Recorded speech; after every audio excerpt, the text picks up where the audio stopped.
भारत ने ब्रिटेन पर ठोकी एफआईआर। मोदी सरकार अंग्रेजों के घुटने टिकवाने को तैयार।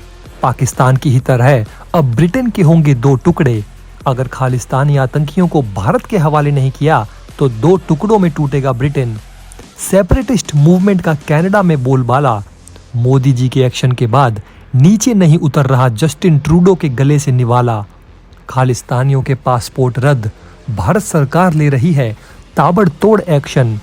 भारत को तोड़ने का सपना देख रही थी कैनेडियाई सरकार। अब कनाडा से ही आजादी मांग रहे आधा दर्जन से ज्यादा देश।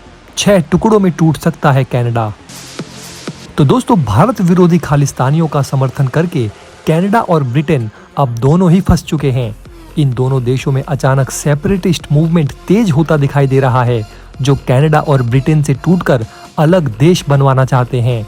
आपको बता दें दोस्तों कि पिछले कई दिनों से ब्रिटेन और कनाडा ये दोनों ही भारत के खिलाफ खालिस्तानियों का समर्थन करके भारत माता के टुकड़े करवाना चाहते थे। लेकिन दोस्तों, अब खुद इन दोनों देशों के वजूद पर ही संकट मंडरा रहा है, क्योंकि अब इन दोनों देशों में ही सेपरेटिस्ट मूवमेंट ने अपने पैर पसार लिए हैं और ब्रिटेन और कनाडा के जल्द ही टुकड़े होने वाले हैं। कई लोग मान रहे हैं कि कनाडा और ब्रिटेन को सबक सिखाने में भारत मास्टर प्लान खेल सकता है।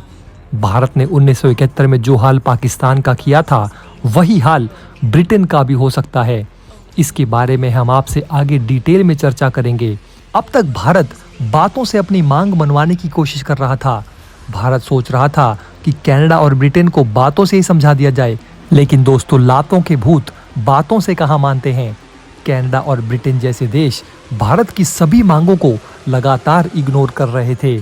इसलिए दोस्तों, जब घी सीधी उंगली से नहीं निकल रहा था तो भारत ने अब उंगली टेढ़ी कर ली है, जिसके बाद भारत ने रौद्र रूप धारण कर लिया है और अब ब्रिटेन और कनाडा को उसी की भाषा में जवाब देने की तैयारी चल रही है। ब्रिटेन में तिरंगा के अपमान के बाद अचानक वहां रेफरेंडम की बात शुरू हो गई है, जहां छोटे छोटे देश ब्रिटेन से टूटकर अलग होना चाहते हैं। एक तरफ तो भारत सरकार भी अपने लेवल पर खालिस्तानियों के खिलाफ कार्रवाई शुरू कर रही है। तिरंगे के अपमान और लंदन में भारतीय दूतावास पर हमला करने वालों को चुन चुन कर लिस्ट बनाया जा रहा है। इन सभी का पासपोर्ट रद्द करने के बाद भारत की गृह मंत्रालय इन सभी के भारत में मौजूद प्रॉपर्टी को जब्त करने जा रही है। इस पूरे मामले पर अब एक एफआईआर दर्ज करके कार्रवाई शुरू कर दी गई है। माना जा रहा है कि जिस तरह उत्तर प्रदेश में योगी सरकार माफियाओं को सबक सिखाने के लिए जानी जाती है, अब ठीक उसी प्रकार भारत की गृह मंत्रालय अमित शाह जी के नेतृत्व में एक एक खालिस्तानी को चुन चुन कर उसका हिसाब बराबर करेगी। आपको बता दें दोस्तों कि भारत ने ब्रिटेन और कनाडा से ये आग्रह किया है कि जो भी खालिस्तानी भारत के खिलाफ गतिविधियों में शामिल थे, जिन्होंने तिरंगे का अपमान करके हाई कमीशन में तोड़फोड़ करने की कोशिश की थी, उन्हें जल्द से जल्द भारत भेजने की तैयारी की जाए।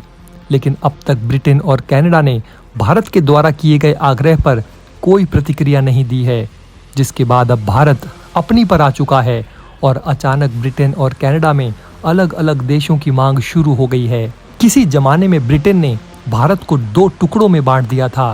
भारत के दूसरे टुकड़े का नाम पाकिस्तान है, जो आज भी रोटी के लिए तरस रहा है। उस वक्त हमारा भारत कमजोर हुआ करता था, जिसका फायदा अंग्रेजों ने खूब उठाया। भारत को लूटकर अंग्रेज खुद अमीर बन गए थे। लेकिन आज समय का पहिया घूम चुका है। आज भारत ब्रिटेन से काफी आगे निकल चुका है। आज अगर भारत चाहे तो ब्रिटेन को ही 2 टुकड़ों में आसानी से बांट सकता है। आपको बता दें दोस्तों कि कुछ दिनों पहले ही ये दिलचस्प खबर आई थी कि ब्रिटेन भारत को हर साल फॉरेन एड के नाम पर मदद राशि भेजता है।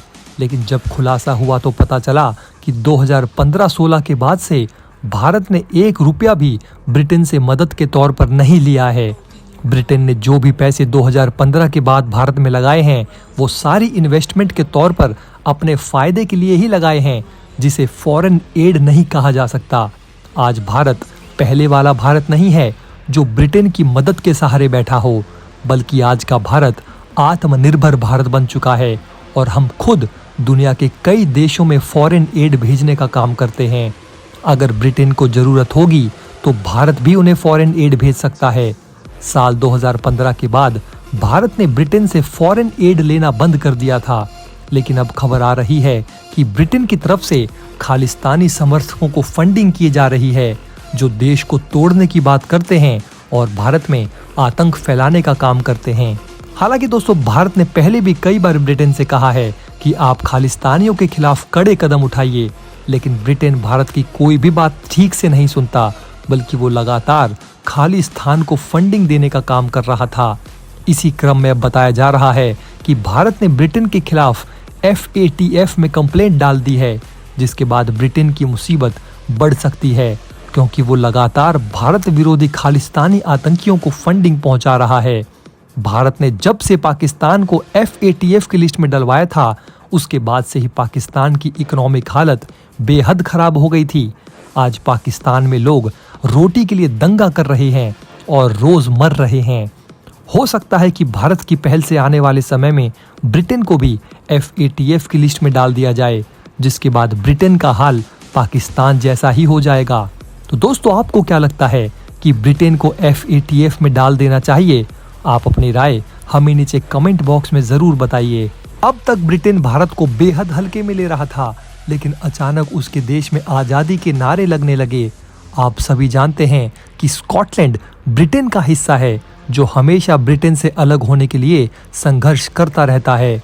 जब से लंदन में खालिस्तानियों की भारत विरोधी गतिविधियां बढ़ी है, ठीक उसके बाद से ही अचानक स्कॉटलैंड ने भी ब्रिटेन से आज़ादी के नारे लगा दिए हैं। चौंकाने वाली बात तो यहाँ ये है कि स्कॉटलैंड सेपरेटिस्ट मूवमेंट का नेतृत्व पाकिस्तानी मूल के हमजा यूसुफ कर रहे हैं। कई लोग इसे भारत वर्सेस पाकिस्तान युद्ध भी बता रहे हैं, क्योंकि एक तरफ पूरे ब्रिटेन की कमान भारतीय मूल के ऋषि सुनक के हाथों में है, वहीं दूसरी तरफ स्कॉटलैंड की कमान पाकिस्तानी मूल के हमजा यूसुफ के हाथ में है, जो स्कॉटलैंड के सबसे बड़े नेता माने जा रहे हैं। हमजा यूसुफ ने हाल ही में स्कॉटलैंड की आज़ादी के लिए रेफरेंडम की मांग की थी, लेकिन ऋषि सुनक ने कहा था कि अब स्कॉटलैंड में दूसरा कोई रेफरेंडम नहीं होगा।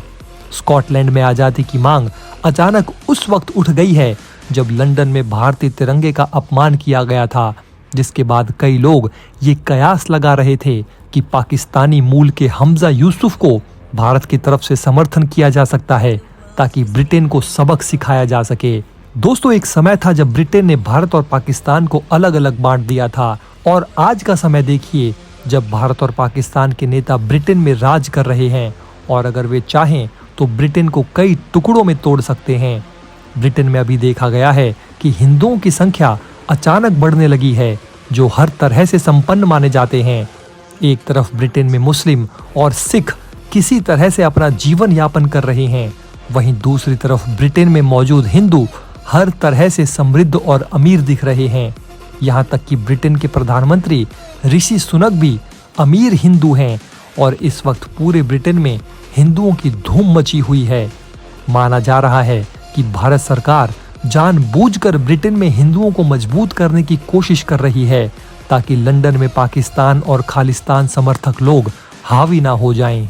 कनाडा और ब्रिटेन आज भारत को एक बार फिर से तोड़ने की कोशिश कर रहे हैं, लेकिन ये भारत अब पहले वाला भारत नहीं रहा। भारत ईंट का जवाब पत्थर से देना जान गया है।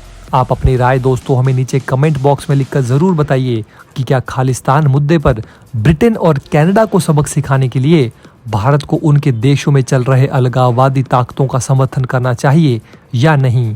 जय हिंद।